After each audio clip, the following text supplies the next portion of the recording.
जब से गवानवा के दिनवा धराई। गीत भोजपुरी से अश्लील हटावल जाइत। जज साहब हमने के सामने बैठल बनी हम यहाँ से आग्रह करब कि ऐसन ऐसन गीत गावे वाला पर आप सब थोड़ा सा ध्यान देव। केस होई ते लो पर तब जाके रुके वाला बाई, नहीं तो रुके वाला नहीं खे। आजकल के गायक नहीं खेलो, नचनिया हो गई बोलो सब लोग। दो चार को गायक छोड़ा अपने माँ बहन बेटे को सुना दे जो लिखते हैं और जो गाते हैं। और बताइए मंच पर जैसे फिल्म की शूटिंग होती है इन लोग हाथ में कमर में हाथ लगा कर को चुम्बन लेना, ये करना, आलिंगन करा, ये गायकी का ये है। पिताजी हमारे बिहार पुलिस में सिपाही थे और मुजफ्फरपुर में वो पोस्टेड थे। तो जब भी गांव आते थे यहाँ से कोई पटना से या तो शुरू में तो हम लोगों ने कहा कि थोड़ा हिंदी भी बजे, लेकिन पिताजी बजने नहीं देते थे। तो या तो कहीं ऑप्शन नहीं था चाहे जो भी, और वो सुनते सुनते हम भी इनके इतने बड़े प्रशंसक हो गए। जज साहब के पिताजी की 7वीं पुण्यतिथि है, आप आज पहुँचे हुए हैं, क्या कहिएगा इस? सबसे तो IBN 7 भारत के पूरा टीम के हमारा तरफ से सबके प्रणाम बा। हमारा दर्शक लोग के भी सबके हाथ जोड़ करके प्रणाम करतनी। रेगुलर बात जज साहब के पिताजी के पुण्यतिथि में तो जज साहब के पिताजी हमारे बहुत बड़ा प्रशंसक रहनी। तो वही तो मिले के टाइम ना मिलल, भगवान के इतना भइल कि जाके जा पर सत्य से नेहू मुहला के बाद में वहाँ के हम पुण्यतिथि में आज आवे के सौभाग्य भइल बड़ुए और कुछ निर्गुण सुनावे के सौभाग्य भइल बड़ुए। निर्गुण के जहाँ तक बात करी जाए कि भोजपुरी में देखल भी जाता कि भोजपुरी में ये सब चीज़ बहुत कम देखे के मिला था। देखिए आजकल के गायक जौन बड़े वो रातों रात हिट होके खातिर, चंद पैसा कमाए खातिर या व्यू खातिर कैसनो गाना गावत रहे। अपन भोजपुरी के सभ्यता संस्कृति भाण में जाओ, उससे कोनो मतलब नहीं है। आजकल के गायक नहीं खेलो, नचनिया हो गई बोलो सब लोग। दो चार को गायक छोड़ करके सारा एकदम एक लाइन से सब नचनिया हो गई जी। जो राष्ट्रपति सम्मान मिला, पुरस्कार मिला, एक बाद का लगता है कोनो ऐसा सिंगर लोग तरह की जगह भोजपुरी मिल सकेला? देखिए राष्ट्रपति सम्मान मिलल तो हमारा दर्शक लोग के प्यार सुनने के आशीर्वाद के फल है।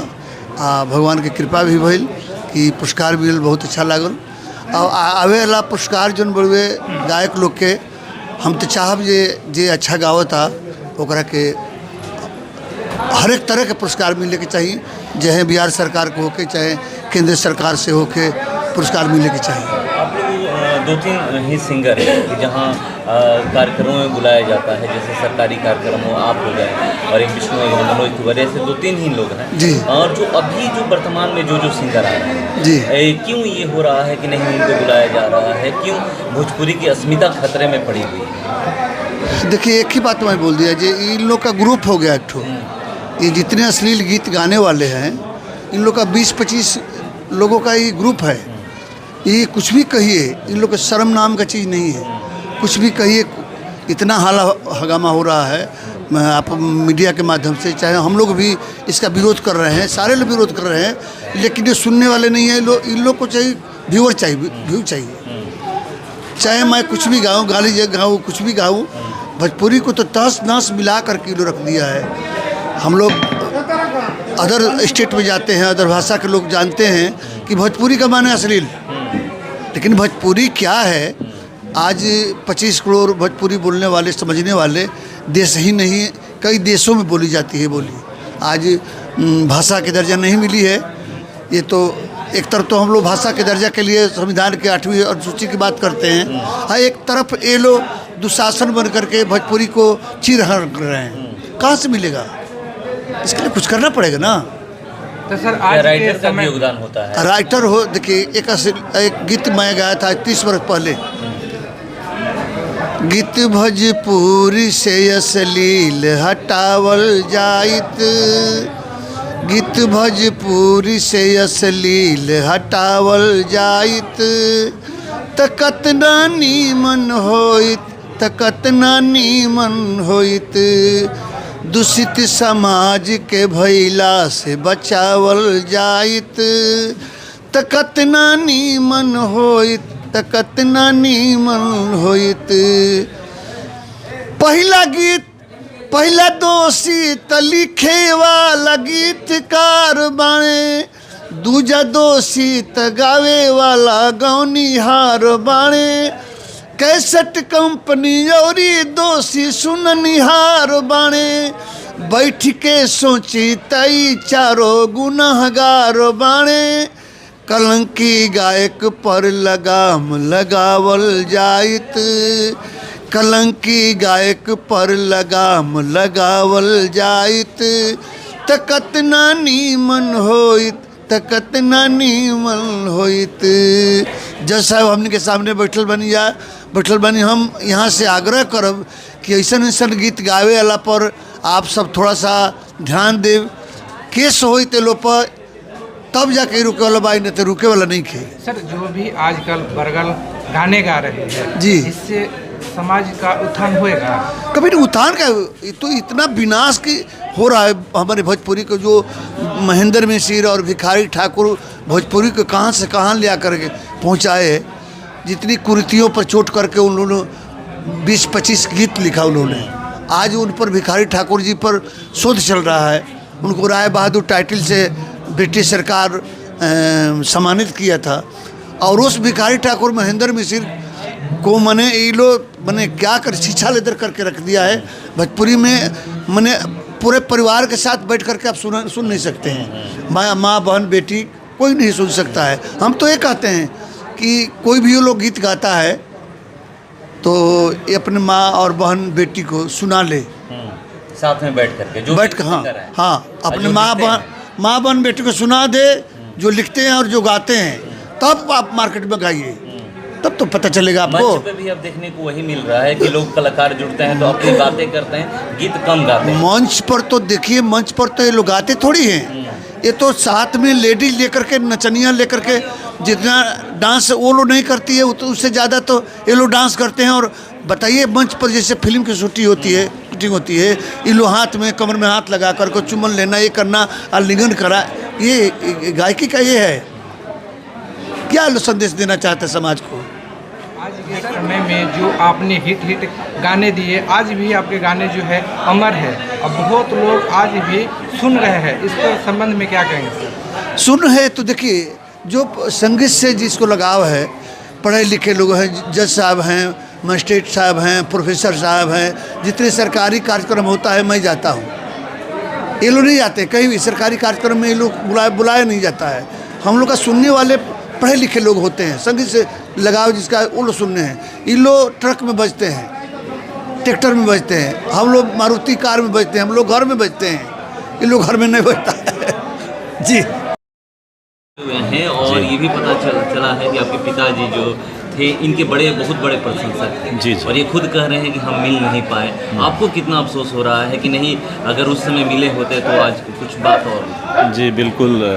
पिताजी हमारे बिहार पुलिस में सिपाही थे और मुजफ्फरपुर में वो पोस्टेड थे। तो जब भी गांव आते थे यहाँ से, कोई पटना से या बिहिया से या मुजफ्फरपुर से कैसेट ले आते थे। उस समय कैसेट टेप डेक चलता था भरत शर्मा व्यास साहब का, और गाना वो लगातार चलते रहता था। तो शुरू में तो हम लोगों ने कहा कि थोड़ा हिंदी भी बजे, लेकिन पिताजी बजने नहीं देते थे। तो या तो कहीं ऑप्शन नहीं था, चाहे जो भी। और वो सुनते सुनते हम भी इनके इतने बड़े प्रशंसक हो गए, और हमको लगता है कि इनके ढेर सारे जो पुराने गाने हैं वो हमको कंठस्थ याद हैं, और हम गाते भी हैं। और भोजपुरी के बारे में जो इन्होंने हाँ जरूर साहब से मंच पर गवाएंगे। देखा जाए तो आप न्याय देते हैं, न्याय के साथ साथ ये भोजपुरी गाना गाना, भोजपुरी की न्याय की मांग भी कर रहे हैं। ये जो प्रेरणा कहाँ से मिला? प्रेरणा मैंने कहा पिताजी से प्रेरित हुआ। पिताजी को भोजपुरी के प्रति और भोजपुरी गानों के प्रति बहुत लगाव था, और भोजपुरी गाने बहुत मीनिंगफुल होते हैं। जैसे आप निर्गुण की बात कर रहे हैं, शादी के लिए अलग गाना है, बच्चा होता है उसके लिए सोहर है, दुख के लिए अलग गाना है, तो हर कंटेक्स्ट के लिए गाना है। इसीलिए भोजपुरी बहुत रिच लैंग्वेज है। और मैंने जो कंसर्न एक्सप्रेस किया भरत शर्मा साहब में कि आज सही में इसका क्षरण हो रहा है, कुछ लोग जो है व्यूअरशिप के लिए इस तरह के गाने गा रहे हैं, तो ये बहुत बड़ा कंसर्न है। और 8वीं अनुसूची में हम लोग चाहते हैं कि भोजपुरी शामिल हो जाए। इतना बड़ा पॉपुलेशन है, इतना बड़ा इसका रिच है, उसके बाद भी हम लोग पीछे हैं, तो कहीं ना कहीं ये बहुत गंभीर मुद्दा है। न्याय की मांग कर रहे हैं आप लोग कि भोजपुरी पे ऐसे सिंगरों पे केस किया जाए जो देखिए बरगल गाने गा रहे हैं। बिल्कुल, देखिए अगर कोई भी गाना सेंसर बोर्ड है उसके लिए ज़रूर कोशिश करना चाहिए कि फ़िल्टर्ड हो के ही कुछ गाने रिलीज़ हों, जिससे कि समाज में इम्पैक्ट जो है उसका गलत ना हो। और जाहिर सी बात है अगर कोई कंप्लेन करेगा तो कानून तो अपना काम करेगी ही। न्याय का दायरा बहुत बड़ा है, न्याय में सारे स्टेक होल्डर्स हैं। इन्होंने तो अभी गीत के माध्यम से कह दिया कि लिखने वाला भी दोषी है, गाने वाला भी दोषी है, सुनने वाला भी दोषी है। तो ये तो सारे स्टेक होल्डर्स के लिए बहुत बड़ा मैसेज इन्होंने दिया कि आप जो है जैसा अपना व्यूअरशिप रखिएगा, जैसा अपना चॉइस रखिएगा, उसी के अनुसार प्रोडक्ट मार्केट में आएगा। तो ये श्रोताओं पर भी निर्भर करता है कि उनको भी चाहिए कि भोजपुरी को उत्थान में सहायक बने, इसके पतन में सहयोग ना करें। क्या अश्लील गाने की वजह से भोजपुरी भाषा 8वीं अनुसूची में शामिल नहीं हो पा रही है? ये रीज़न नहीं है, ये रीज़न नहीं है। रीज़न उसका है कि एक जो साहित्य है उसका लिटरेचर है, लिटरेचर का एक इशू है। बहुत बार मांग हुआ है, संसद में भी बहुत बार इस चीज़ को उठाया गया है, लेकिन उसमें हमारा ये है कि जब देवनागरी लिपि में चीज़ें लिखी जा रही हैं और आप देखिएगा कि बड़े बड़े जो साहित्यकार थे वो भोजपुरी क्षेत्र से ही थे। मुंशी प्रेमचंद्र हो गए, भिखारी ठाकुर साहब जिन पर शोध हो रहा है, तो आप जो है उनकी किताबें जो हिंदी में लिखी हुई है अगर उसको ट्रांसलेट करके भोजपुरी में, चाहे जितना बड़ा जो पूर्वांचल का एरिया है, गोरखपुर के बहुत लोग हैं, इलाहाबाद के बहुत लोग हैं, उस चीज़ों को अगर ट्रांसलेट करें हम लोग और उसको जो है भोजपुरी में उसको बढ़ावा दें, तो हमको लगता है कि 8th शेड्यूल में ये शामिल होगा। मैं मुजफ्फरपुर में था तो LS कॉलेज में मैं पढ़ता था, लंगट सिंह महाविद्यालय में, तो बिहार यूनिवर्सिटी मुजफ्फरपुर में, उधर बज्जिका भाषा चलता है, वहाँ पर भोजपुरी 50 नंबर का ऑप्शनल होता था ग्रेजुएशन में। और बीर कुंवर सिंह यूनिवर्सिटी और JP जो छपरा यूनिवर्सिटी है वहाँ नहीं होता था। तो आप सोचिए कि हमको ज़रूरत है कि भोजपुरी को हम प्रचार प्रसार करें। और लिटरेचर एक कंसर्न है, टेक्निकल इशू है, लेकिन ऐसा नहीं है कि इसको हम लोग जो है सो ठीक नहीं करके 8th शेड्यूल में नहीं लाएंगे, क्योंकि बहुत बड़ी संख्या में लोग भोजपुरी भाषा का प्रयोग करते हैं, विदेशों में भी भोजपुरी बोलने वाले लोग हैं। तो अब लोगों के एस्पिरेशन के अनुसार सरकार को बिल्कुल इस पर ध्यान देना चाहिए और कोई ना कोई तरीका निकाल के इसको जरूर 8th शेड्यूल में डालना चाहिए। आज भरत शर्मा जी के साथ जुगलबंदी करने वाले हैं, मंच पे महफिल में 4 चांद लगने वाला, ये लोग सोचेंगे कि जज साहब आज भी गाना गाएंगे। देखिए, मैं जज साहब बाद में हूँ, मैं पहले तो एक नागरिक हूँ इस गांव का और भोजपुरी भाषी हूँ। और यही नहीं, दिल्ली विश्वविद्यालय में मैं छात्र जीवन में भी था, तो वहाँ मित्र हमारे जो है विशेष अनुरोध करते थे गाना गाने के लिए, चाहे होली के समय का गाना हो, चाहे निर्गुण हो। और भोजपुरी से मेरा बहुत अगाढ़ प्रेम है, इसीलिए अब गीत संगीत तो हर आदमी के अंदर एक कलाकार छिपा ही होता है और हम लोग थोड़ा सा जो है सो उसको रिलीजियसली फॉलो करते हैं, इसीलिए गा भी लेते हैं। मैं तो फेसबुक पे भी गा कर, चूँकि कला है, कला तो जो कला हमारे सरस्वती का दिया हुआ हमारे पढ़ाई लिखाई में है, वही कला जो है सो गीत संगीत में है। तो गीत संगीत ऐसा गाना जो फूहड़ नहीं हो, अच्छा हो, उसमें तो कहीं कोई रोक नहीं है। और आज आए हैं साहब तो हम एक निर्गुण जो है साहब के साथ गाएंगे पिताजी के को श्रद्धांजलि देने के लिए।